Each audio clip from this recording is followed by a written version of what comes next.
When I remember when I came back into the studio to leave, he was like, anybody know K Slay, they know how rough and tough he is. Yo, you want the job, yo? I'm like, what? What do you? Yo, if you want the job, man, it's yours. If not, then I'm gonna give it to such and such. I was like, okay. I mean, yeah, I'll be your co-host. It was literally like that. Like I was thrusted into it. Yo, it's your boy Business, aka the Show Venter. I vent about all your favorite shows and all that. BMF, Power Ghost, Power Force, Raising Canaan. Best reaction videos on the internet. This is Love is Love podcast, and I got a special guest in the building. One of the illest journalists in the game. Get what I mean? Hip hop Barbara Waters, get what I mean? Yeah. And all that, you know what I'm saying? She been here, like she been doing this, you know what I'm saying? Not new to this podcast game, not new to this journalist game, interview game, everything. Like Detroit, stand up, what up though? You know what I'm saying? I got Jazzie Belle in the building, what's up? Ooh, what up, though? That's what I'm talking about. Yeah, What's up, sure. friend? I appreciate that introduction. Of course. Sounds amazing. Not new to this. I'm true to this. Yes. For sure. Thanks for having me. Of course. I had to have you up on here, you know what I mean? Yeah, like you got to talk about your story and all the work you've been putting in and highlight that. Yes. You know what I'm saying? I'm usually on in your chair doing this with other people, so I'm thankful to be here with you because I love what you're doing. And as you know, I really don't do interviews, but I appreciate the grind that you put in. I'm a fan. So when you reached out and you said you want me on the show, I'm like, let's make it happen. So we're here. Appreciate that. That mean a lot, for real. That mean a lot. For sure. Yeah. So, Detroit. What up, though? Yeah. You from Detroit. So, tell us about, like, how was it, like, growing up in Detroit?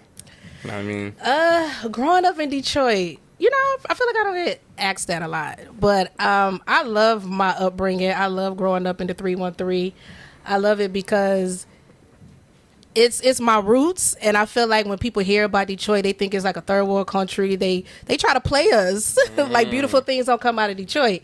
So everywhere, I don't care how long I lived in New York, I don't care where else I've been in the world, I will always rep the D. And I grew up with 9 siblings, same mother, same father. Shout out to my parents. So it's 10 of us all together. So I grew up with a lot of love. I grew up with a lot of fun. And to me, that plays a big part as to who I am today. Is my family, is my city. So I carry that with me everywhere I go.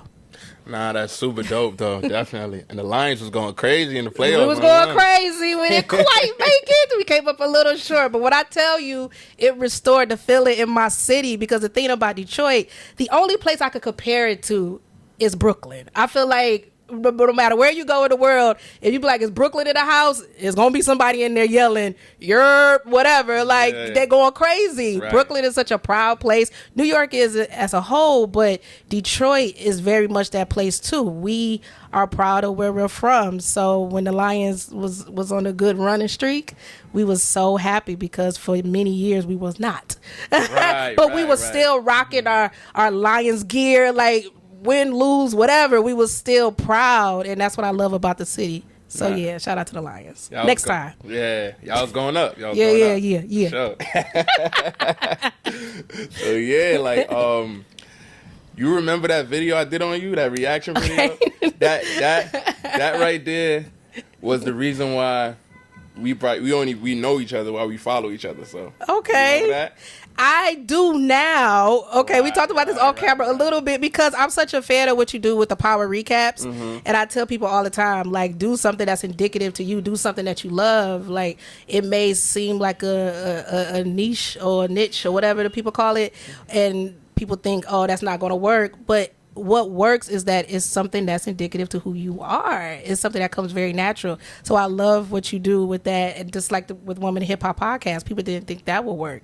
But so I did forget that you used to do these videos where you would shout out these women like myself, I guess vixens or whatever you want to call us. And you were just showing us love, and you showed me mad love, and I totally forgot about that. And people saw it and they tagged me in it, and I think I reposted it. I showed you love because I thought we started following each other. And I thought it was dope. And then here you are doing bigger and better things. But it started off with you showing me love as a woman in the game, and and it wasn't even a vixen thing. I mean, everyone knows that I started off doing that, but back to me being a journalist, you was shouting all of that out. You was shouting out my journey. And that's what I appreciated about that video. So thank you.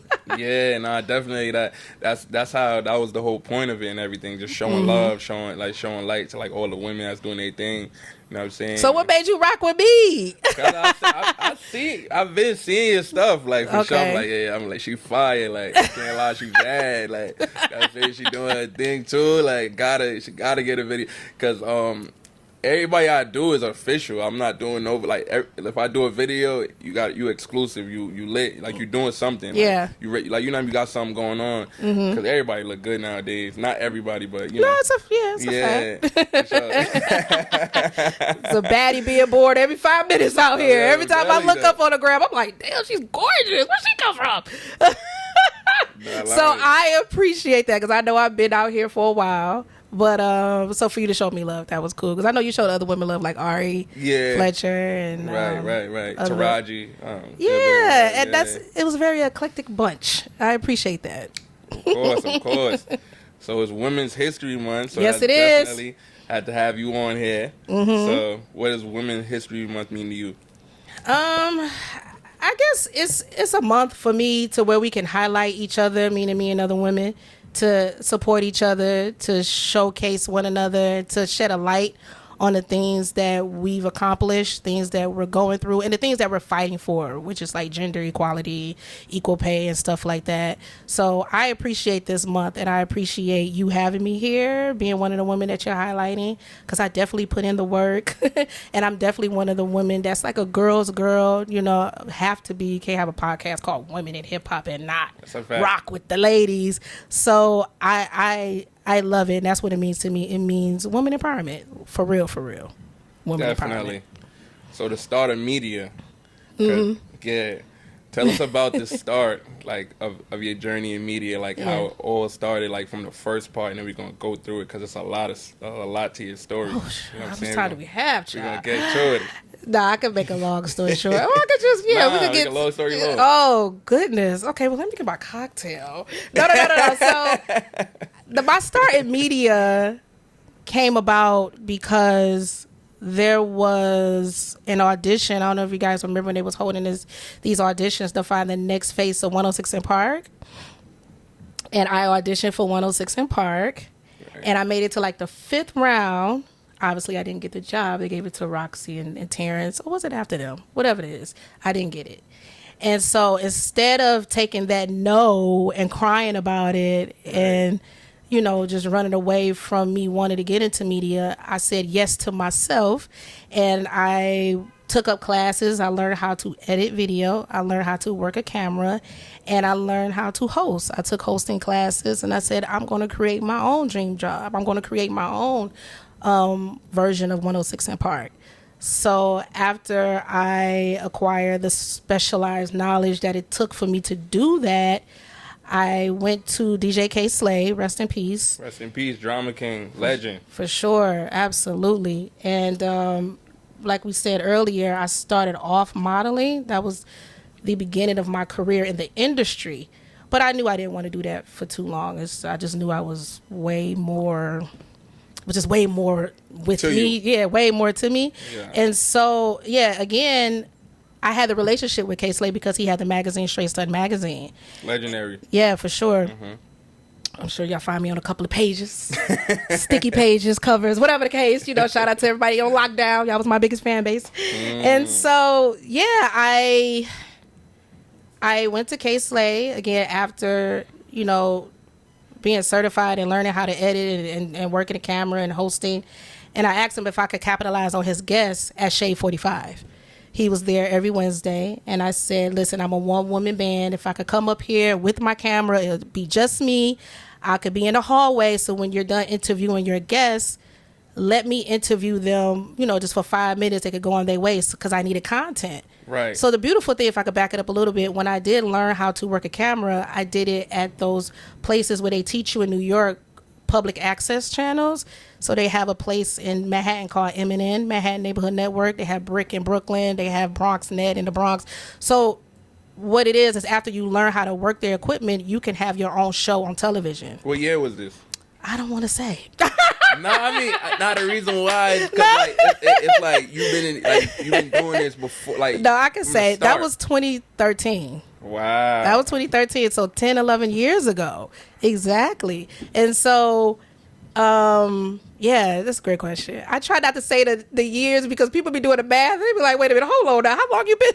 I know you said you ain't new to this, but damn. I say that because of like the legend status, because you doing stuff that's being done now. People think it's new, but you've been doing it. Like, yeah. You know what I'm saying? And it was unheard of. And, podcasts really didn't exist. At least it wasn't called podcast. And again, I wanted to be on TV. I wanted to be on 106 in Park. And so,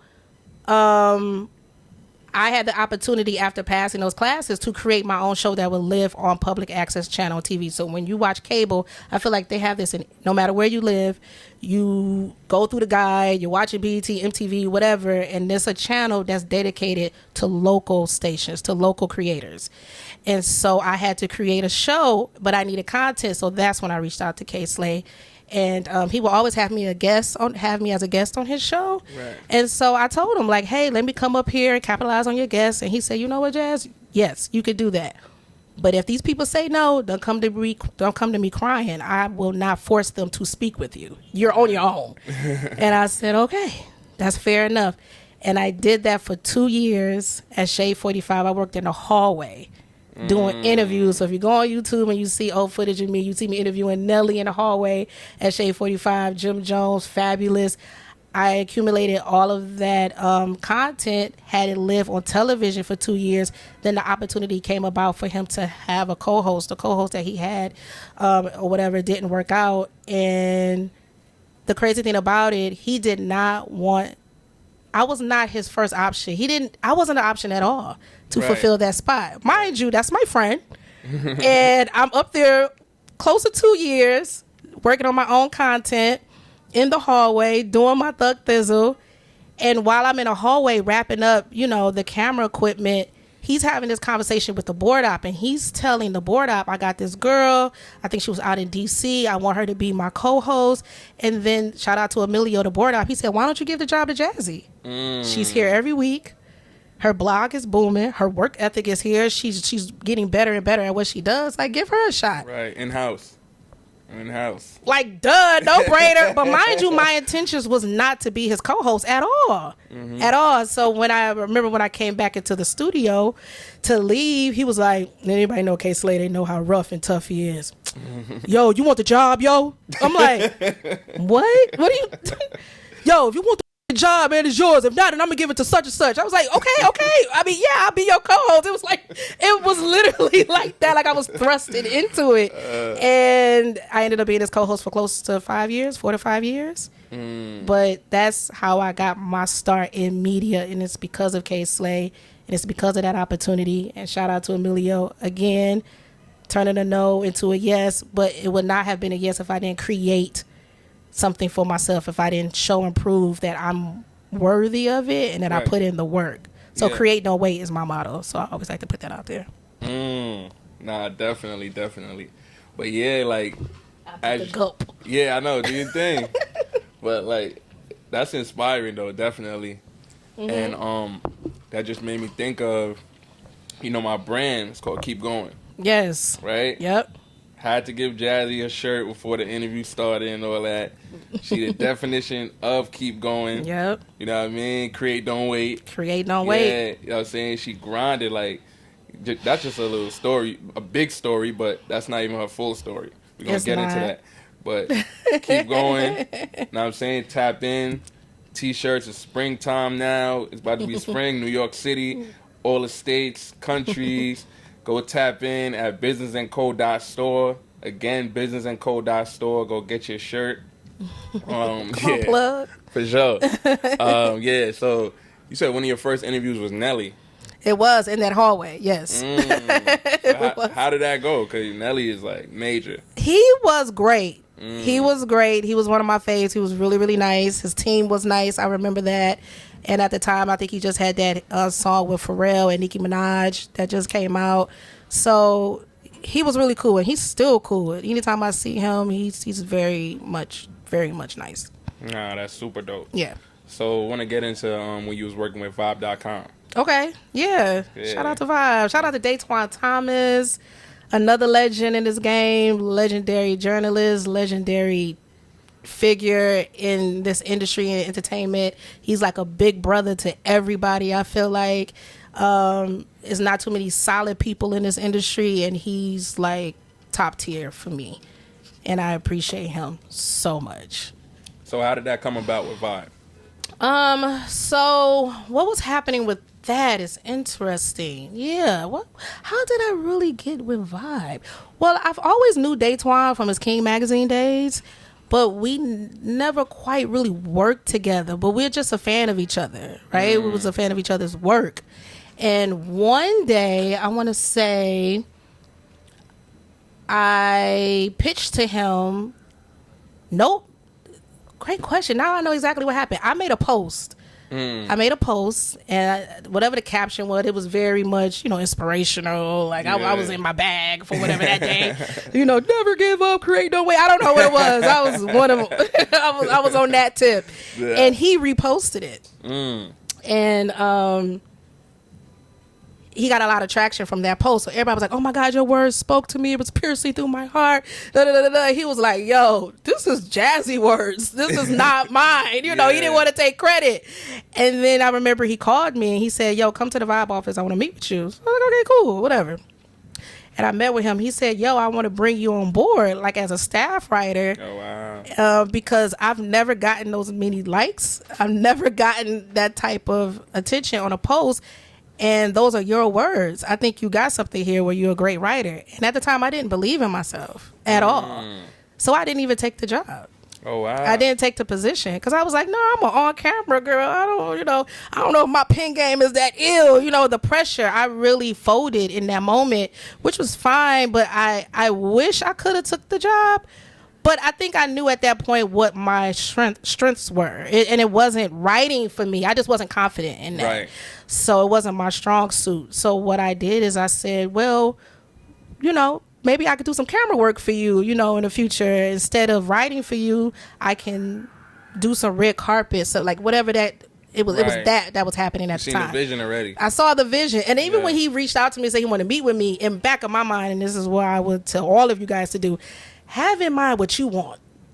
You know what I mean? Go into these meetings knowing what it is you want. You don't know what they're going to say to you. You don't know what they may bring to you, any opportunities, and that's fine. Maybe it's something that you didn't think of that would be great for you. I appreciate him believing in me to be a writer, but I knew that I would be a great red carpet correspondent for Vibe. So I pitched that to him, and he was like, okay. All right, let's see what we could do. And I remember the NAACP Awards was happening in LA. And I was like, I'll fly myself out there. I'll make it happen. You know what I'm saying? Y'all ain't got to cover none of that. Just obviously, whatever the fee is for the hosting. But like, I'll make it happen. I'll go out to LA. And that's how I got in bed with Vibe and started working with them. Was from a damn Instagram post that he reposted. People loved. The conversation started there. He wanted me to write, but instead of writing, I wanted to host. I wanted to be a red carpet correspondent, and I did that for some years with Vibe, and some of my best interviews was with Vibe.com. Right, yeah. Some of my best interviews, we getting into fire interviews. Yeah, I already know. Fire. Like, you can't get these interviews as you talking like about. Fire. Yeah. But it was because, again, I had to put in the work, and I showed up, and I showed out. If I could toot my own horn, beat myself. Yeah. I was like, I felt like I was killing it. I was killing it. I took my job seriously. I made sure I asked great questions. I pride myself on asking great questions. I want the interviewees to say, wow, that's a great question. Like that's it for me. That's everything when they say that, So, Vibe gave me the opportunity to interview people like Oprah, Tyler Perry, Eddie Murphy, Felicia Rashad. Yeah, we're not going to skip all over that, though. We're going to talk about the list just goes on and on, but it started off with red carpets. Woody Harrelson. It started off with red carpets, and then went to press junkets, and those things are nerve-wracking because you're sitting across these people that's so prominent, that's been in the game for so long, and you don't want to make an asset out of yourself. You want to kill it. Yeah. So it took a lot of courage, and it took a lot confidence of confidence, and I just really do appreciate Daytwan believing in me. So I put that on my back. I said I can't let D down. I can't let Day down. So definitely. Yeah. So how, like, I see one of your biggest interviews, Martin and Will. I was about to say, I know you're going with yes. You know where I'm going with that, because you can't. Everyone loves like, that interview. individually it's major, but both of them together it's like crazy. It's crazy. Yeah. I could cry thinking about that. I could, and I don't think about that enough. But I just know where I was at mentally. Everything when that was going down, I was just in a different place. And to me, when I did that interview, for me, it solidified me as a true journalist and as a true talent to myself, not solidifying me to anybody else. Although, that's why you brought it up, because I think it did that for other people. It did that for the audience.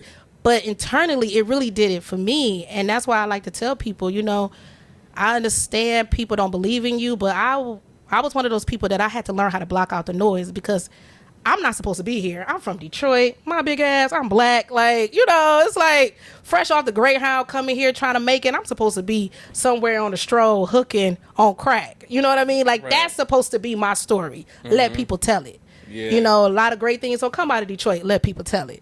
And then to come to New York City at 19 and to make something out of themselves, that's not supposed to be my story, Yeah. So I had to fight all of these preconceived notions. I had to fight all of these doubts. I had to break down all of these stereotypes that other people put on me. And the way that I did it was I just had to prove myself right about me versus proving other people wrong about me.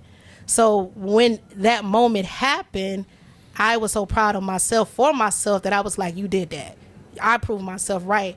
But at the same time, little did I know, I was proving other people wrong. And then they started with your girl. In layman's terms. Now they like, oh, okay, you really about that life. I've been about that life. Been about that life. But thanks for catching on. Of course. You know what I'm saying? Welcome to the party. What? Yeah. And I think it was the Will Smith and Martin Lawrence interview that definitely brought people to the party. Definitely. Yeah. I'm telling you that it's so major. Can I elaborate a little bit more on that? Yeah, elaborate.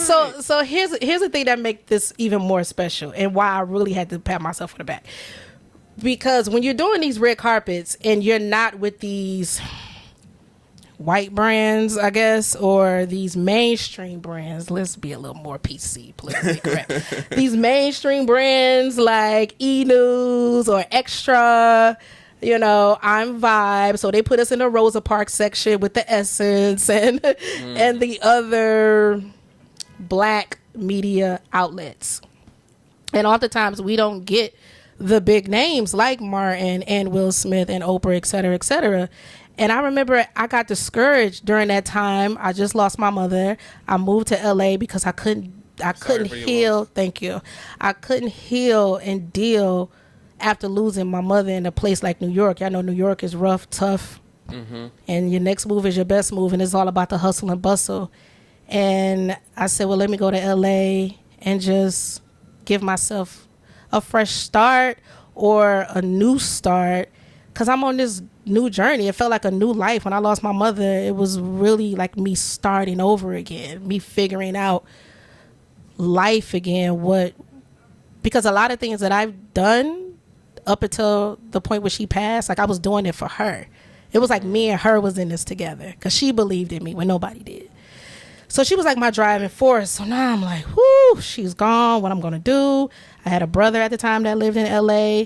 And I was like, at least I'm going to be around family, because if I'm not around somebody, I'm going to slip my wrist and it's over for me. Like I was in a dark, dark place. And so while I'm on these carpets, I got discouraged, because I'm like, we're not getting the names. I literally have to fight. I would get them. Let me be clear. Because I'm like, hey, at least Issa right here. They're like, well, damn, she's like I'm loud. I'm going to get your attention. Don't play with me. Got to. Don't play with me. Got to. Come talk to me. I would get the names. And my my colleagues would be kind of, low-key jealous. Like, dang. You know what I mean? But I got to do what I got to do. I can't let Daytwan down. I'm here to do the job. I don't care if I'm in a Rosa Parks section. I need to do this. And so I got tired, because I'm like, there's no way I'm going to get to speak with Will Smith and Martin Lawrence. There's no way by the time they get to that section, the publicist is pushing them down, or what they like to do is bind us all together and say, okay, all of you collectively ask one question. Just bring your mic. No. Like, it's nasty work how they treat black media. Nasty work. But yeah, shout out to Jamal Finkley over at Black Tree TV. I believe I'm saying his name right. He kind of did a whole expose on how the celebrities be, how they be passing us up. I don't know if y'all saw that. It was kind of iconic. And now you see these big names like a Denzel or Tyler Perry. They'll stop and talk to the black media outlets because y'all be playing in our faces. But they don't do that no more. Not really. And so when the publicist from the studio reached out to me about having Vibe on the carpet for Bad Boy for Life, I said, listen, I'll be there, but do what you can to put me in a great position on the carpet.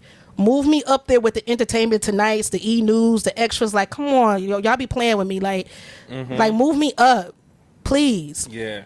She said, I'll see what we can do.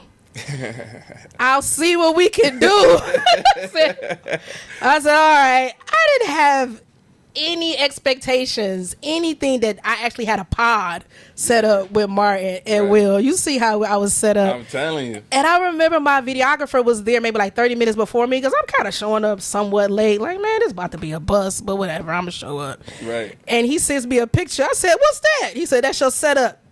I said, a chair? A pod? With what? Like I told you, they'll tell us to come up with one question. If I could get one question off, I did my job. I can't prepare to ask those two men one question. And that interview, if y'all watch it now, it's like 7 minutes long.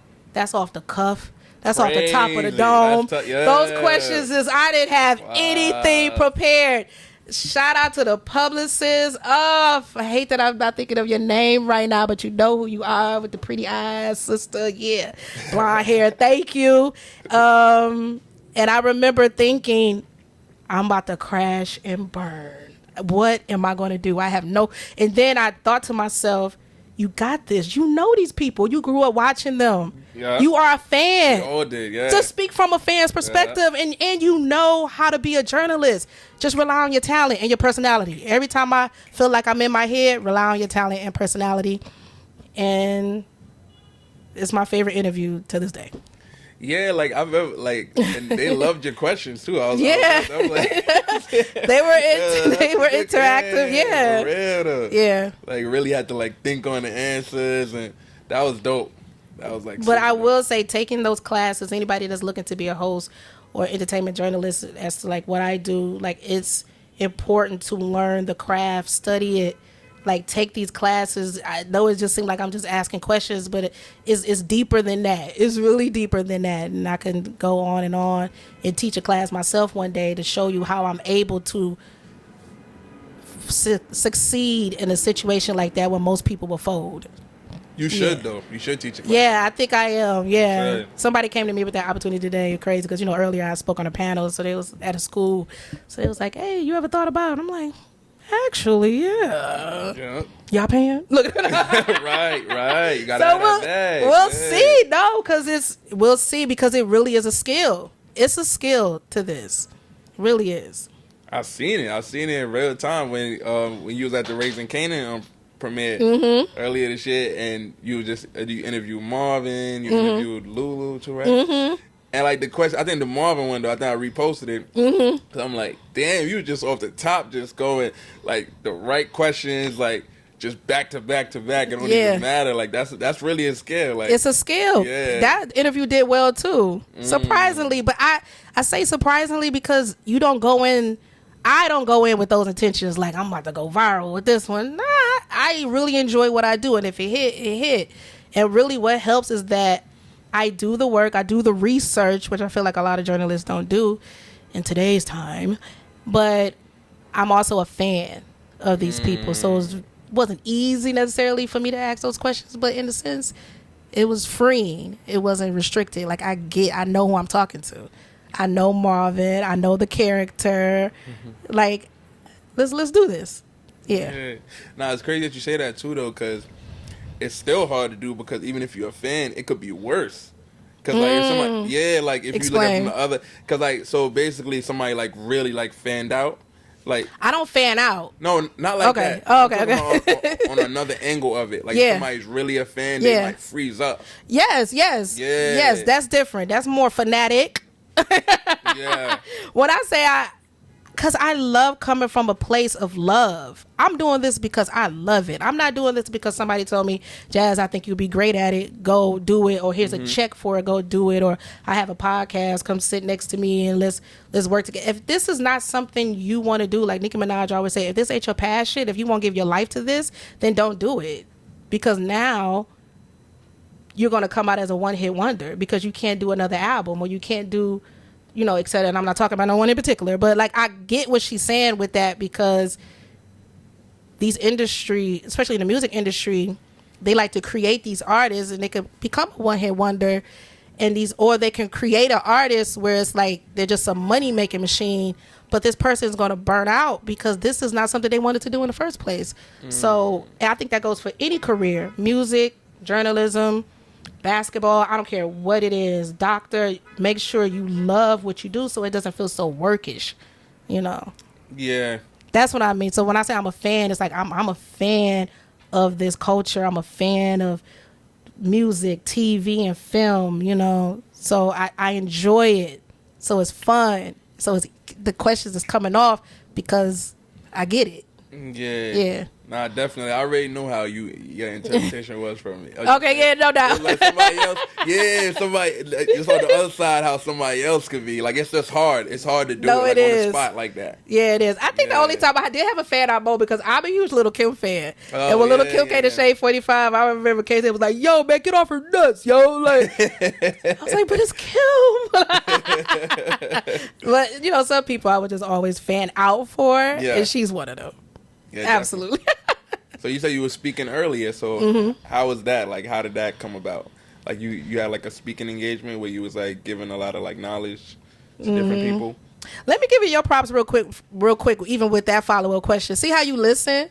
So like, I feel like that's a skill that they teach in journalism school that a lot of people don't, because some people are stuck to the cards. I was one of those people at one point. You could be handicapped to them. You could use that as a crutch sometimes, but when it comes to whether you're acting or interviewing, you are listening to listen and respond and interact versus just going off of your list. So yeah, thanks for following up with that because I did say that.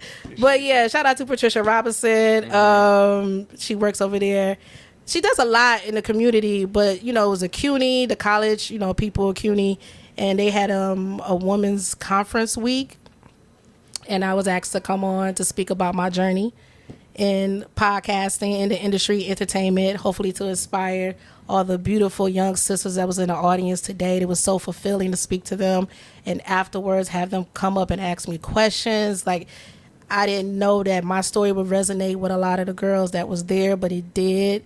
And I feel like I get why, like I said, I came here at 19. A lot of those girls, they're freshmen and sophomores in college, so they're the same age, and they're like, I came from here, I'm doing this, I'm trying to figure it out, I'm trying to do this. And my journey really inspired them. So I want to do that more. I mean, it's literally why I do what I do. I hope to serve as an inspiration, at the least.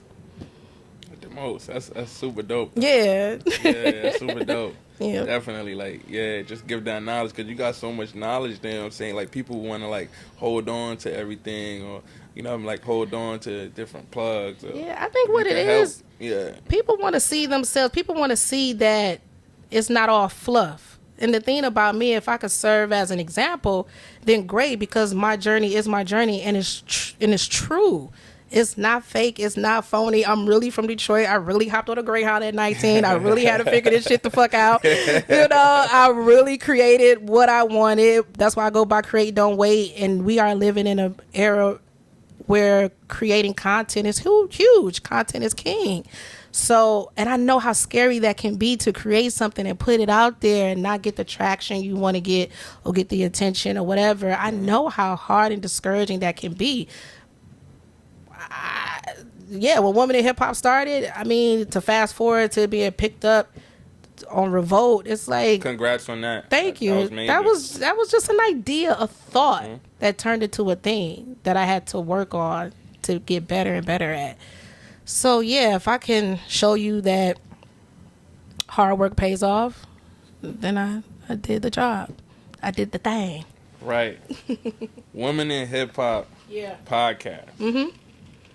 Like, it's the only podcast that's like that I see, like, that's like prominent, that's you doing your thing to highlight the women, like, Right. just the whole industry, like music. Say it again. It's the only podcast. Only that's highlighting women on a high level. Get what I'm saying? So if you ain't going to podcast yet, I don't care how big you are, you need to go tap in and you need to go in there. That's You a get what fact. I mean, yeah. No, that's a Snapple fact because I literally created something for you ladies to tell your story, to tell your journey, and hopefully you can inspire other women to dream big and to go after their goals, especially in a male-dominated industry. So, you know, sometimes I do get in my feelings when I see, like some of the bigger names that, you know, haven't been on my show yet. But that's just because I know I created this for you. Right. Like, I created this for you. And we always talk about how women aren't, you know, respected enough, especially female MCs. And it's like, well, hello, I've been advocating for y'all for so long, but then I see y'all go on these podcasts and y'all sitting with some of these men and they don't even listen to y'all music. And I've been riding with y'all since album 1. You know what I mean? I know your story. I know your journey. I'm sitting there like, this person doesn't even, why is he asking this question? It makes no sense. And I get frustrated for you as the artist because I feel like you're not respected enough, but you're going on this platform for whatever reason, because maybe it's a bigger name. I don't know, whatever. But it's like, I want you women to be appreciated better than that. And there's outlets like Women in Hip Hop Podcast that would do that for you if we can just support each other better. Yeah. Definitely, yeah. It's not just about female rappers. You know, I started my podcast in 2017, and I started it because I was working at Shade 45, and, you know, people would come up. We would have guests, you know, a lot of male rappers, and we would ask them the question, you know, what's your top 5 dead or alive? And we would always get men. Rarely would a female be mentioned. And here I am giving a rebuttal. Well, what about MC Light? What about Lauryn Hill? What about Queen Latifah? You know, and then people would say, you know what, Jazzie, you right. Lauryn Hill is in my top 5. I should take out such and such and put her in, you know, and I saw that I was swaying their decision a little bit. And I found that I was much happier working there when we discuss female rappers or when we would have a female guest. Somehow I would thrive in that moment. And I remember one day I went home, looked up in the ceiling and was like, what do you want to do? What would make you happy? And I said, and I just started like brainstorming. And I said, I'm most happiest when I talk about, you know, female rappers, or when I talk about women within the culture. And then it started brainstorming some more, and it just came up. And I said, well, I can't do a podcast about female rappers. 2017, this is before Cardi, Megan, you know, all this resurgence of female rap. Facts. And so I'm like, you know, when I told people that I wanted, and I was calling it Women in Hip Hop, I knew what my intentions were. Not just female rappers, but women behind the scenes.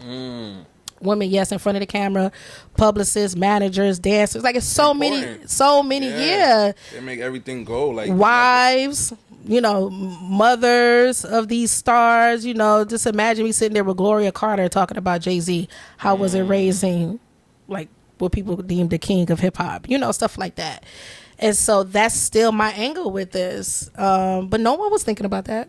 No, you're right. And it's crazy, like you mentioned that right now. Lil Wayne always give Missy Elliott big part of like his career and everything. He put her in her, I think he said favorite rapper. I would say he put her in his top 5, but no, but yeah, she's number 1 for him. Yeah, that's super dope, and people like wouldn't expect that. Like, he always bring it up like, anytime in different interviews. So yeah, like just highlighting women more. That's super dope. Yeah, but it started with me working at Shade 45, just feeling like there was a void in this industry where there's no platform for women, and that's why I created it. So, do you remember your first interview on the Women in Hip Hop podcast? Who did you interview? Yes, Zayna Ray. Oh, okay. Zayna Ray. She was actually one of my last episodes I did with her and Domity, a great investigative journalist and does amazing work over at MTV. And Zayna Ray was Designer's manager. Yeah. Designer's manager at one point, and she was also a media personality as well. We somewhat worked together at Hot 97 when Kay was there, and I would come up there and assist Kay. So we built a relationship there. And then when she took off as Designer's manager, when I created a podcast, she was the first person I called up to be my guest to talk about how it is to manage a hip hop star. And that was my first guest, Zayna Ray. Shout out to Zayna Ray. That's super dope. Then I think Lady Luck was probably second. Babs from Brooklyn the Babs. band. Yeah, Brooklyn Babs from the band. MTV. Diddy. What else?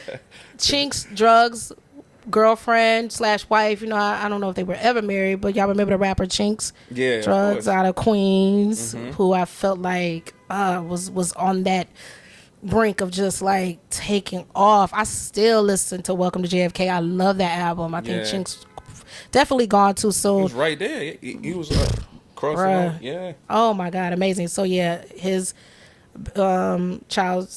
children's mother, I had to say baby mama. She was on the show, and honestly, I want to say till this day is one of the best interviews, biggest interviews, like most downloads and everything was with her. It's an amazing story she had, and you know, still sending love and peace to the family. Super dope. So you interview at almost everybody, but who's like your top 5 dream interviews that you gotta get? Ooh. Like, that you're gonna get? I was gonna say, usually people ask me like top 5 rappers. I like this top 5 dream. I'm telling you, like, it's different. Come over on here. with Love the is Love questions. podcast. Let's go. Come on with the questions. I gotta put my thinking cap on. Top 5 dream interviews. Okay, I did interview Little Kim before, but that was with me and K Slay. Okay. But I want my one-on-one with her for my podcast. So it's definitely Little Kim. It's definitely Foxy. And we're talking for my Women in Hip Hop podcast? Yeah. Okay, that's good. It's kind of my top 5, I feel like. Okay. So, yeah, so Little Kim, Foxy Brown. I had the opportunity to interview Eve. It wasn't for Women in Hip Hop, but I did something with ABC. For the show. Yes, for the show Queens. Yeah. They reached out to Daytwan, and Daytwan linked me up with ABC, and I did something with them. And Eve was obviously on the show with Brandy and Tori Naughton and all the beautiful ladies. So I was happy to interview her. So I won't put that in my top 5 then because I did Eve. But she's in my top 5 favorite rappers. Yeah. Little Kim, Foxy Brown, Lauryn Hill. Yeah. Lauryn Hill, for sure. Queen Latifah. Yeah. God, I want Queen so bad. Definitely. And what's the 5th one? I feel like it's on the tip of my tongue. I know who it would be. You know, It's gonna come. I said her name earlier. I said Gloria Carter. I feel like I would like to speak with Jay-Z's mom. That would be, yeah. I would like to interview Jay-Z's mom. Yeah. Nah, that's dope. That's Yeah. coming. That's coming this year. Yeah. Yeah. I like that list. I do. Super dope. Yeah. Legends in there. Yes. Definitely legends in there. Yes. So just a little backtrack. 2018. Okay. Got the Trailblazer Award. Oh, Radio come on, broadcast. research. And radio broadcast. Business is on his BI. Let's Black go. Women in Media Award. So yeah. Yeah. Yes. Yeah, I'm playing with you. I love that. So am I award-winning journalist? Yeah. I've been seeing people put that in their bios. I'm like, what award they? Okay. Update the bio. Yes. What was it called? Black Women in Media. That sure was. That was it. That was definitely it. Shout out to them over there that made that happen. Yeah, they just reached out to me. They wanted to honor me.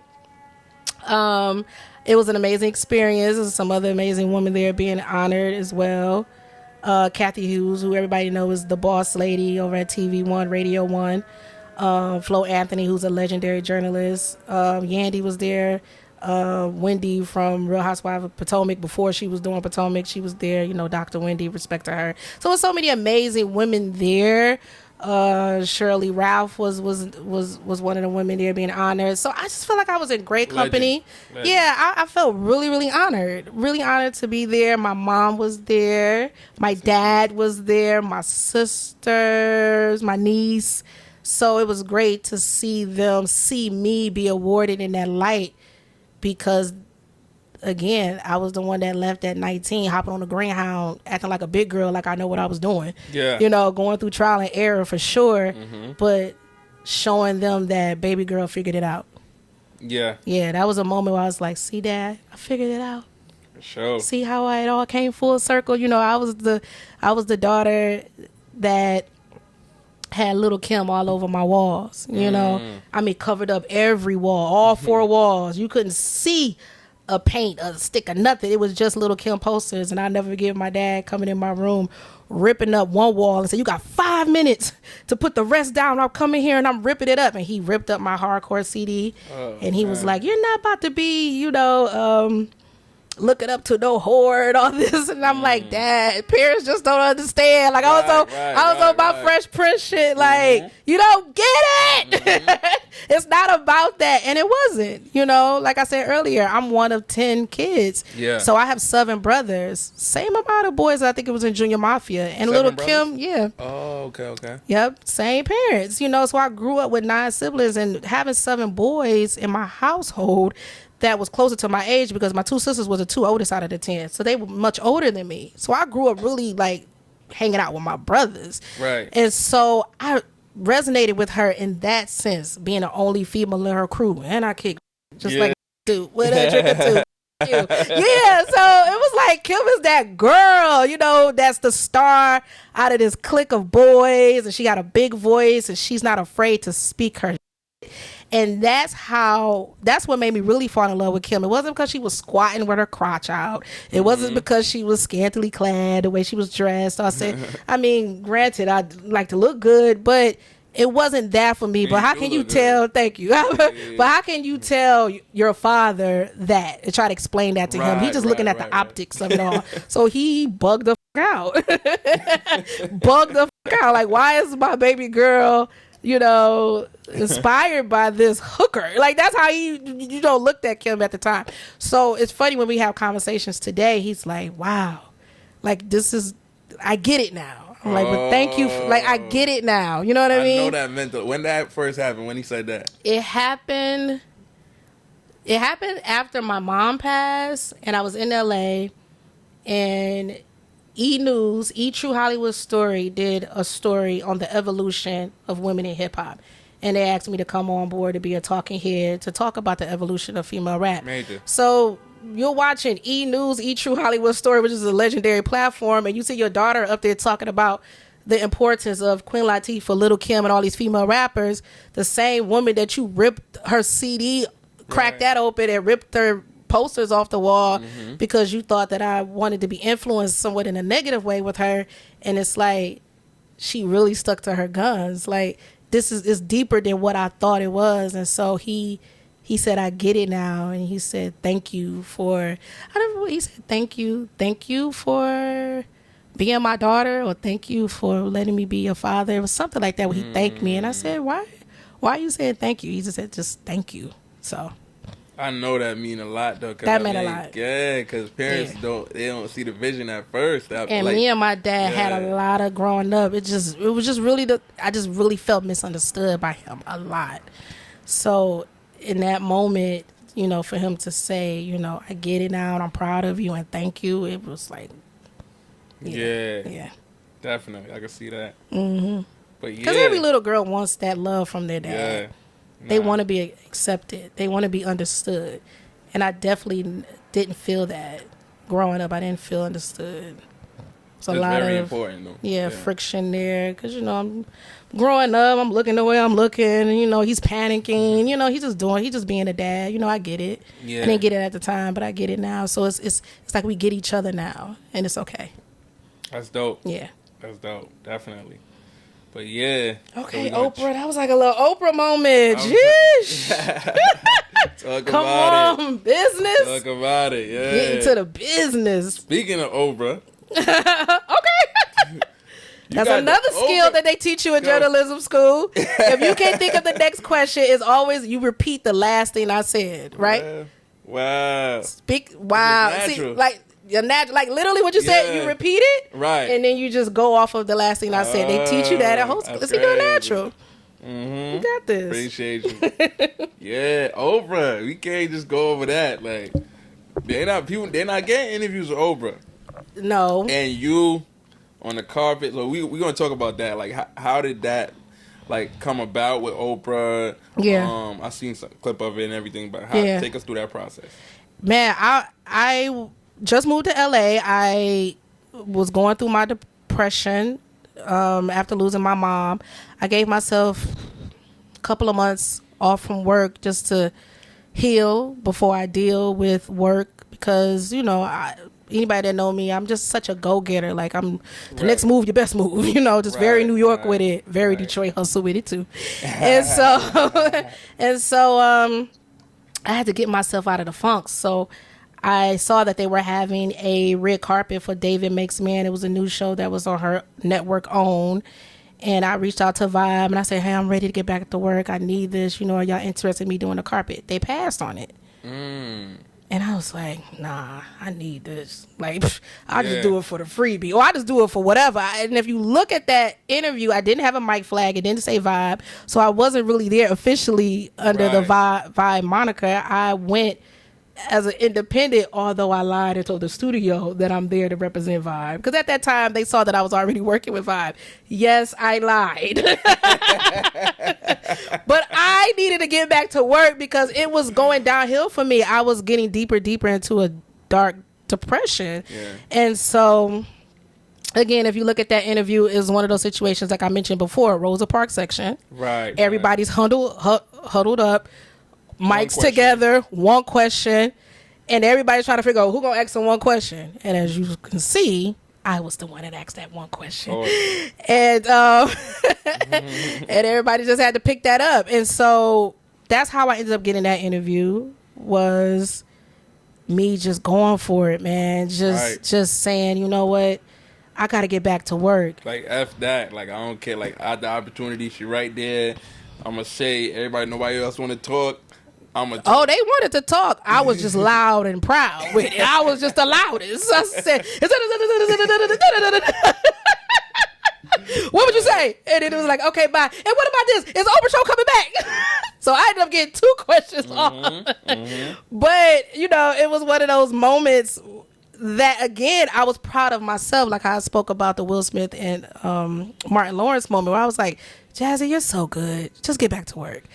Like, just see, like, nobody else could have done that, but you got this. You just got to continue to believe in yourself and just put yourself back out there and continue to pray and speak to your mom and, you know, and just get her support from heaven and just, like, just figure out another way to live because life would never be the same. So now we just have to figure this thing out. And that's how that came about. And thank God it was Oprah because I was a big fish to catch. So it encouraged me to say, okay, get back out there, sis. Mama got you. Y'all gonna do this together. So, I know she's looking over you, happy, proud about that. Yeah, I supported you and everything too. I honestly do believe that. I do. Definitely. Because I definitely started doing this because of her. That's dope. That's like rare though, because like a lot of parents wouldn't see the vision like that. She saw it. Like, yeah, that's dope. Like early on, And when I say early, I mean early on. She saw it before I saw it for myself. You know, initially, what a lot of people don't know, I started off wanting to be a rapper, my damn self. Okay. That's why it makes sense why I have this platform. Oh, this just ain't come out my ass, honey. This was a love for damn show. Me and my best friend was in a group together called the Glamour Girls. And we were thugging it out in the streets. We had demo tapes. Detroit? New York. Oh, New York. Left Detroit. We started off in Detroit, of course, but then we moved to New York to try to make it as rap stars. And she couldn't cut it, so she ended up leaving. So I was left by myself trying to figure out what to do. So instead of having the mic rapping, I still wanted to be in the culture because hip-hop is just who I am. I bleed hip hop.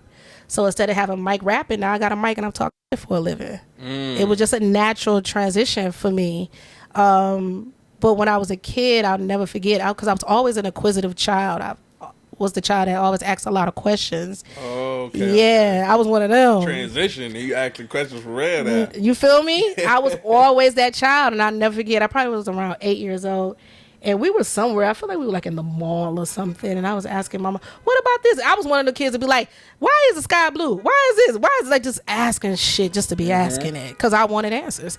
And so my brother Marcus was like, why don't you just shut up asking all these questions?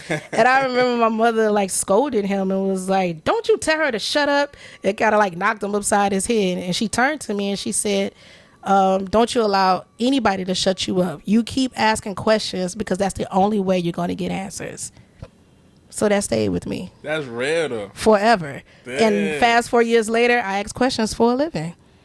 Yeah, like it's like, that's like so important because if you don't ask, like the answer going to always be no. You're not going to know what's You're not going to know. You're just not going to know. No like, knowledge. You're not going to gain any knowledge.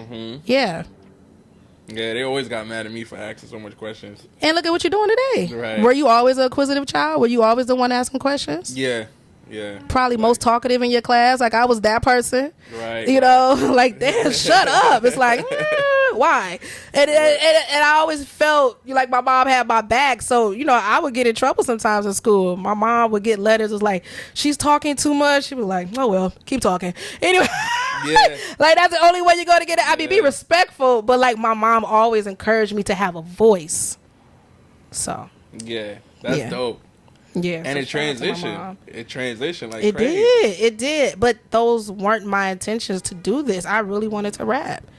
But they say, you know, you tell God if you want to see God laugh, you tell God your plans.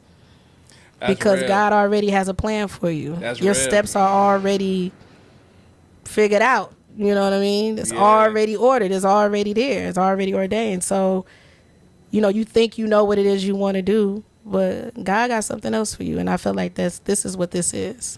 And you was in the lane already too, though. So like it's like that's another thing too. Like if you trying to like get somewhere, like it's not just one way in. It's not just one way in. You know, it's not just one way in to hold a mic and talk and spit. I be spitting. Yeah. It may not be bars, but I be spitting out them questions. You know what I mean? It be bars. I'm just saying. You see what I'm saying? So, you know, I'm still in it to win it, but it's more than one way to be successful at this thing. So I'm happy that I figured it out, and I'm happy that, you know, I've had support like my mother throughout the whole journey. That's real game though, because people would just think like, if that don't work out for me, then it's a wrap. Yeah. But like just like my best friend, yeah. She couldn't. She just was like, nah. I'm 21. I ain't get a deal yet, and I just remember thinking, girl, that's so young. You know what I'm saying? Let's, you know. And then we see the city girls, right?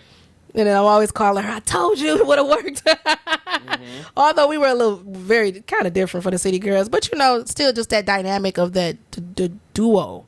Yeah. A group, female rap. You don't really see that since the Salt and Pepper days. Yeah. So there was a void there, and I'm happy to see what the City Girls is doing, if they still together.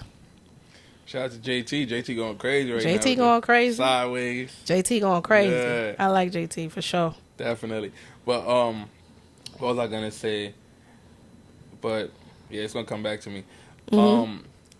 You've been going so crazy with Pix 11. Okay. You on the news every other day. I'm looking at the timeline like, damn, you going crazy. Looking good, right? Man, that morning news is looking good on your girl. Yeah. It's looking great. It's a fact. So how did that come about? Because like they always want your opinion. They bring you up every other week. You know what I'm saying? Isn't that good? It's great. It's because I'm good. Yeah. They bring me up because I'm good. You've been recapping a lot. I would think that's the case. But I mean, how that really came about, to be honest with you, it came out during the pandemic first. So while I was living in LA, remember I told you I moved in 2019. So the pandemic, lockdown, all that shit really happened in 2020. Remember? And you was in LA when that happened? I was in LA. Yep, I was in LA. Crazy. And so they reached out to me to do a segment on what's hot in Hollywood. So at the time, living in LA, they would put like live from Hollywood. We have Jazzie Belle, so you know it's like a Zoom situation. Okay. Yeah, so I really got on their radar because I was living in LA and they saw that I was doing the red carpets because of the pandemic. Vibe.com, you know, nothing was happening. Everything stopped. Definitely. I didn't stop because mind you, I'm going through depression. I need to going. work. I got to keep going. This lockdown, this pandemic, what can I figure out? And I created Inside Hollywood, where I pretty much, you know, I befriended a lot of people while working on these carpets, working through Vibe. And I reached out to people like Craig Brewer, who was a director of Coming to America 2. Lonnie Love, one of the Emmy Award winning hosts at The Real. You know, I meet these people. Shout out to Little Rel, who's an amazing comedian, actor. You know, and I'm like, let's go on IG Live. And I want to continue on interviewing you guys. Let's talk about your journey from hardship to Hollywood. You know, it's going to call Inside Hollywood. So that's another baby of mine, like Woman in Hip Hop. And so that picked up a lot of traction with me just doing IG Live interviews. Lisa Ray was on my show before, like so many people. And Pix 11 caught wind of it, and they asked me to discuss some of the new releases that was happening in Hollywood, films and television show. So that's how it started. Now, mind you, I'm still in LA. I just moved back to New York a year ago. A year ago? Mm-hmm. What? Yeah, like a year and a half ago. I just moved back to New York. So we all know Pix 11 is a local station here in New York. Yeah. Major station. Major. I love them guys over there. So when I got back, I'm reaching out to all my connects that I know, like, yo, shorty back. Welcome back to New York. I'm here. What's good? Let y'all know what it is. If y'all need me, holla at me. Yeah, I'm back. You know what I'm saying? Let's go. Welcome back. Welcome back. Welcome back. Like, I was on my Dipset camera, made shit like, welcome back. I'm here. If y'all need me, holla at me. And they hollered at me. And it's funny because I was doing a lot of the appearances via Zoom. The stuff that you see with me now with them, that's my first time meeting them in person, seeing them in person, doing those segments in person, which is scarier to do live television at 8 in the morning with cameras in your face. It was something a little more comfortable at home doing it via Zoom. It wasn't as intimidating. It didn't show because you was pulling up like you. I appreciate that because I pushed through, but be scared. I be ready to bricks, but it don't appear that way because I will never let you see me sweat. Period. But I be tripping. Yeah, internally. But that's the beauty about what I do. I love pushing through moments like that. I love confronting moments like that. So that's how I was able to, be with Pix 11. I've done it in the past. By the time I got back to New York, reached out to them, told them I'm here, was good. They hollered back. And now they really do rock with me. They really do. Yeah, it appears that way. It appears that way, and I appreciate it. You might as well just be on the show at this point. You know what? Say that again, bitch. You might as well just be on the show, like Pix 11. You know what I'm saying? Make it happen. Make it happen. I think I should be the official entertainment journalist. I really do. Yeah, it's going to happen. But if it's meant to be, it's meant to be. Again, if that's what God wants for me, let's go, But I love it over there. I love the host, Dan, Hazel. I love all the people behind the scene that make things happen. And I think that's the next step for me is to do more TV appearances like that. It's my time. It is. Yeah. It is. Nah, I definitely see that. Like, TV needs to see you, like, every day. Not just, you know what I'm saying? Like, what Martin say? Yeah. This face belong on the tizzle. Yeah. Nah, Gina, I've been thinking small, baby. Doing radio. This face belongs on the tizzle. No, for real, though. For real. And it's true.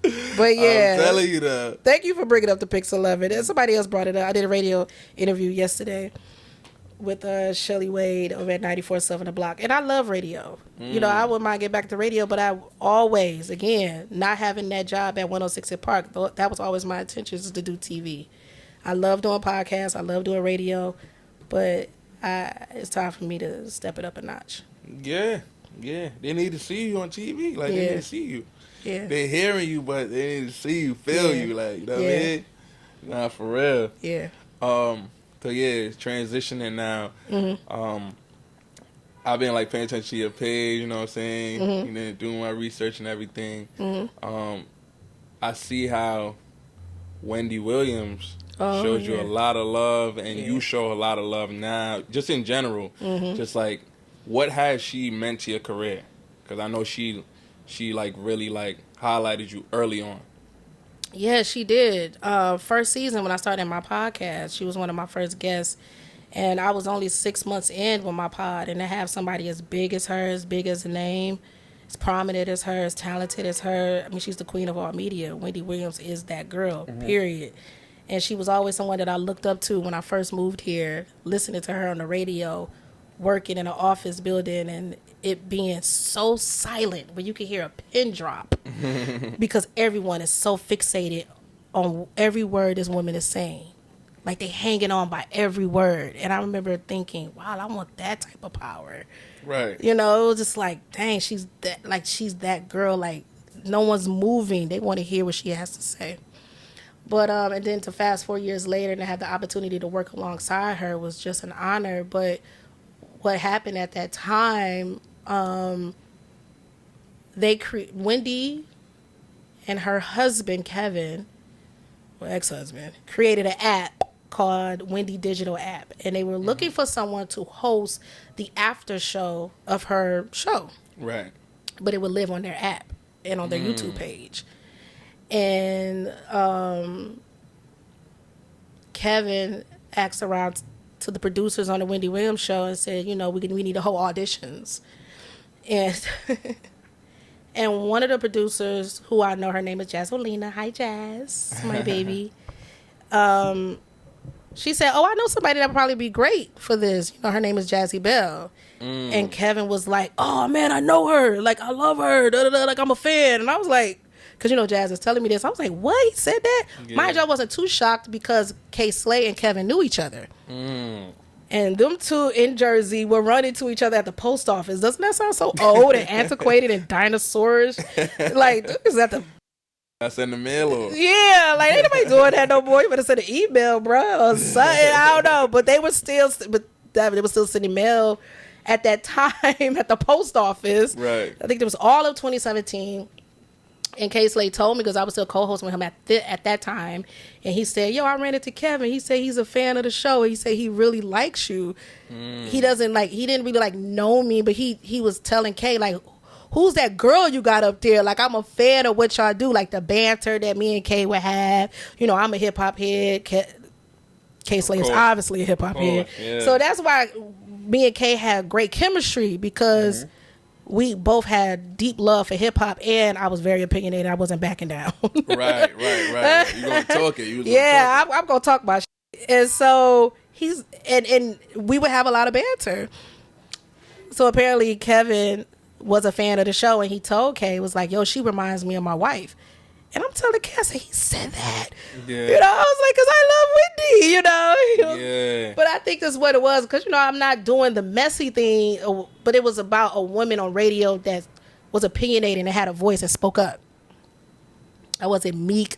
I wasn't quiet. Right. I wasn't cowardly. Like, I wasn't doing none of that shit. Yeah. You know, you was taking stuff like head on. Yeah, very head on. Like, me and Kay damn near would butt heads a lot. You would think we would be arguing, or if you were listening, and it may come across that way, but we were just two people that was passionate about how we felt, you know. And so anyway, when my name came up, he was like, "Oh yes, I know. Like, bring her in. Let's audition. Like, let's talk to her."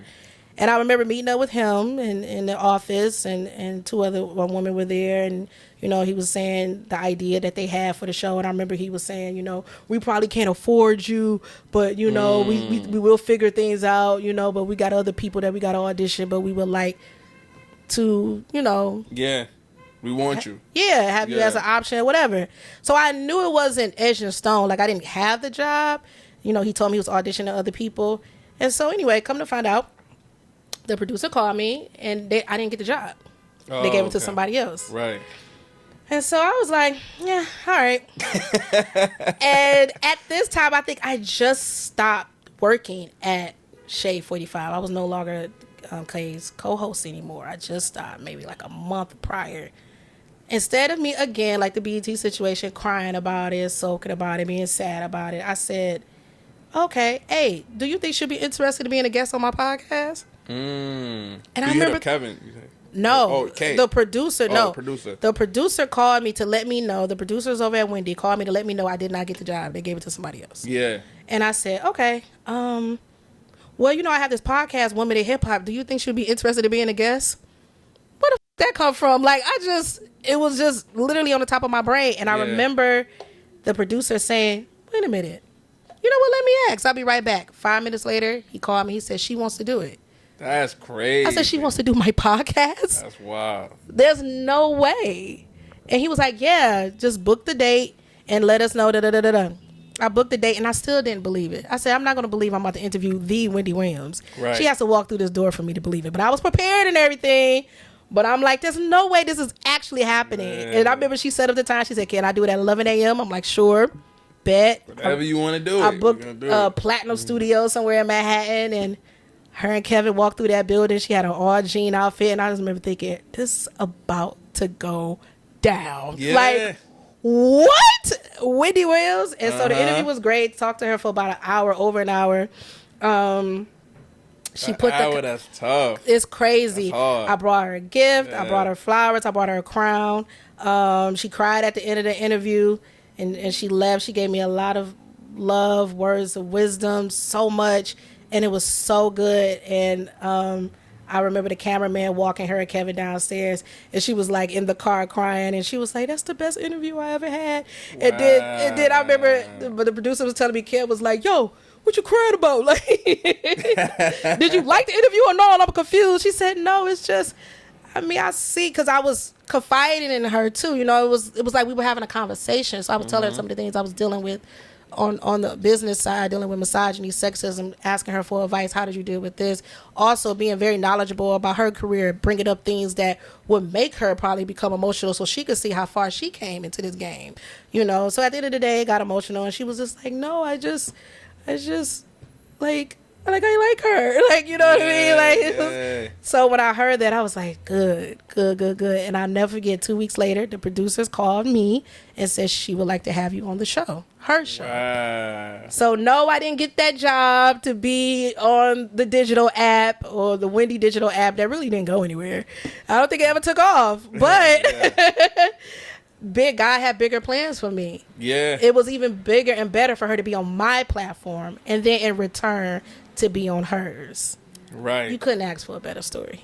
I'm telling you, she got to know you. When she came on the pod, she got to know you, what you got going, like what you about. Yeah. And I did see, I think you posted that video about, she did like a video, like, I'm about to interview with Jazzie Belle. She wants to interview with me. Like, that was on her app. That was for her app. So the cameraman, what the app did, it did an after show of her show, Wendy Williams show, but it would also take the cameras into her house, and she would just, talk to the camera. She was creating content for her app. Mm-hmm. So it was after I interviewed her, and she was recapping, saying how much she enjoyed my interview so much that she feels like I should work with her and some of the girls out in the field. She was saying, I feel like I should have her come do this for me. I can't do everything. I'm at home moisturizing, but that's when you bring in the new generation, and Jazzie Belle is one of those girls. So she said, that's what she said. Kind of verbatim. I got to know these because that was big to me. Yeah, she called me the next generation. That's major. And she said she likes me, and that's just, you know what? And that's all I needed. So to see what she's going through today is so heartbreaking. So when Pix asked me to, recap the Wendy documentary, I was, I was sad. Because every time I'm on Pix, I'm usually bubbly, I'm hype, I love talking and recapping the Grammys, BET Awards, or talk about the latest in entertainment. But that was heartbreaking to watch, and it was heartbreaking to recap. But I love that I got the opportunity to show love to my friend, someone that I still admire to this day, no matter what. And she's a legend. Definitely. icon. She is the moment. Definitely. So, Yeah, that was love though, definitely, because you was definitely uplifting her and Yeah. showing her love. You know what I'm saying? 'Cause Yeah, hopefully she saw it. And then, I mean, like, even if she did, I didn't even think about her actually seeing me big her up on there. But it's just something that's real and true that came from the heart. I mean, I adore Wendy Williams. Always did. And I would never forget what she did for me. That was big, and it will always be big that I was able to sit alongside of her and to work alongside of her and to guest co-host in the Inside Scoop segment. Like, you can't get any better opportunity than that. So, definitely. yeah. Definitely. So, what's next for the Women in Hip Hop podcast? What's next for the Women in Hip Hop podcast? I love that you asked me my dream guest. I feel like that should be next. I want to get all my dream guests. You're going to get them. Yeah, Yeah, so, the Revolt deal is still fairly new, so we're still trying to figure out some things, with them. But the thing that I want to continue doing is to show love to the women within the culture in any capacity that I can. It's the little engine that could Women in Hip Hop is, and I still feel like it is. It's a big engine. Yeah, but it's just one of those things where it's like, who would have thunk it? Like, who would have thunk it? So I know what it is that I want to see happen for women in hip hop. So it's just really me doing what I've been doing, and that just putting in the work and seeing it through. Right. That's just really all I can do. That's it. It's just see it through and continue to work hard at it, fight for women voices in hip hop, and hopefully the right person with the right influence could see what I'm doing and say yes. Mm-hmm. And we could take it to the next level and the next level. Yeah.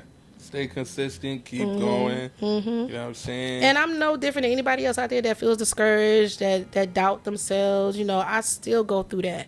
But I wake up every day and I put one foot in front of the next, and I just keep going. Yeah. So just elaborate on that, like the women that's starting from where you was at, from the, you know what I'm saying, coming from the mud, like from the mud, yeah. Woo. So like, what's the advice? Like, they want to give up, like they don't know if it's not gonna go. They posted some content, it didn't go, right? This and that, you know what I'm saying? Mm-hmm. What's some advice to them right now? Like I said, my motto is create, don't wait. Create, don't wait. So don't wait for nobody to give you an opportunity. Opportunities won't always knock. So you have to create your own opportunity. So I say, find that if that's needed for you. That may not be everybody's journey. Everybody don't have that entrepreneurial spirit. I get it. If that's not the case for you, where you feel like you can't create your own platform, then you have to constantly believe in yourself, because there's going to be so many people that's going to doubt you. So you have to learn to block out the noise. If you can learn to block out the noise and focus on proving yourself right and not proving them wrong, because sometimes we get so caught up in, this person don't believe in me. Watch, they'll see. And that's kind of negative energy. They will see, but if you focus on proving yourself right, what's going to happen? You're going to automatically prove these people wrong. And that's what happened with me. I was definitely, sad about, people not giving me an opportunity, or people having preconceived notions about me, or thinking they got me pegged, and I've had people say, after I've interviewed them, say, oh my God, I thought you were this kind of person. I was so wrong about you. You're really smart, or you're really this. And it's like, thanks, But it's like, why did you judge in the first place? Right. But you know what? That's going to happen. Some people are going to tell you to your face, some people aren't. But what you have to do is prove yourself right. And then in the midst of that, you're going to prove other people wrong about you. And that's okay. That's one of the illest things that you said on the podcast. Like, I remember when you said that before. Like, really? Prove yourself right instead of trying to prove everybody wrong, because you could get caught up in that. Like, I'll be getting caught up in that sometimes. Like, yeah, you know what I'm saying? Like, it's hard, though. I'm going to up it, this and that. They're going to circle back. They're going to circle back. Don't even worry about that. Don't worry about it. Focus on what you got going on. You know what I'm saying? Everything else going to happen. You know what I'm saying? And you just lose energy doing that. Like, there you go. Focus on the energy with everything you got going on. Yeah. Don't watch what nobody else got. Yeah. Don't compare yourself. Mm-mm. You know what I'm saying? Don't use a measuring stick. You know what I'm saying? Like, you gotta, like, your story, like, is what you doing. You don't know what they had to go through to get where they at. Mm-hmm. You know what I'm saying? And you don't know who hated on them, and now they hating on you. Like some, hurt people. You don't know why they choose to be jealous of you or choose to not believe in you. That's not your business. That's not something you need to worry about. You just got to worry about you doing what it is you set out to do for yourself and for your project or for your career, whatever that is. Like, whew. And always make sure you got your own money, child, because I know when it comes to the ladies, it's all about, where the at? Give me a bag, spit a bag on me. I'm looking where the ball is at. All that is cute. I'm not saying, that, you should find love in that way if that's what you're looking for. But it's okay to have somebody that you want to have a bag, but make sure you're getting your own bag. Please. Okay. Make sure you're getting your own bag. Always. So that way when that person, is no longer there or decides to leave, or you decide to leave him, pop your collar on that, because that was my story. And you have a hustle about you. You have something about you that you could get it on your own. You just got to believe in that. I feel like, this day and time is it's just all about. Nah, talk about it though. It's just all about, just getting somebody with a bag. And it's like, girl, that can't be your end all be all. You have to get it on your own, because when you get fed up, you don't want to feel like you're afraid to leave this person because this person is taking care of you. You got to take care of yourself, and you got to be okay with that. And if you do have somebody with a bag, ain't nothing wrong. You can spend his money, but make sure you stack yours. Right. Are you giving game? Just move smart. Just move smart. I gotta say that to my ladies. Can't be the one with the handout all the time. Have some game about yourself. Have some hustle about yourself. If you're gonna spend some money, I guess spend it wisely. Stack up and invest in yourself. Definitely. Man, you one of the first people that said that. Really? Because I know what the girls are thinking out there. I have nieces. I know y'all want somebody with some money, and I do too. The oh, but I'm gonna get my own. I'm a hustler. Right, I'm working hard. Mm-hmm. You see it. That's why we here. I see it. That's why I'm here. Yeah. Shoot, it ain't on me, baby. It's in me. Detroit. Period. It's like that. Will come out here and there. So just make sure y'all get your own money seriously. Nah, for seriously. Sure. Yeah. So we coming to the close of the interview. Okay, this was fun. And all that. Yeah. The green is hitting though. You know what I'm saying? Green. Yeah, money. So yeah, it's your boy Business, aka the Show Venture. This is Love is Love podcast. You know what I'm saying? I know I had to up it this episode. I had to bring Jazzie Belle on here and all that. You know what I'm saying? You follow all social media, Instagram Business Moving, Twitter Business Moving, TikTok Business is Moving, YouTube Business Moving, Love is Love podcast. Jazzie Belle, tell them where to find you at. At Jazzie Belle TV. That's JAZZIE BELLE TV. Instagram, Twitter, YouTube, TikTok, all that good stuff. Website, JazzieBelleTV.com, WomanInHipHop.com, at WomanInHipHop on Instagram, Woman in Hip Hop, wherever you can find your podcast is on there. Continue to look out for more content on the actor Hollywood side, with Inside Hollywood, when I'm interviewing actors, actresses, directors, and all that great stuff, producers. I got some stuff coming up in the near future with that as well. So just continue to follow me and continue to support me. And I appreciate you guys. And I appreciate you so much, Business. Of course, this was fun. Yeah, sure. Keep doing what you're doing, man. I appreciate what you're doing. For real. Definitely. Proud of you. That. Appreciate that. What up, though? What up, though? Yeah, right now. Gia. Peace.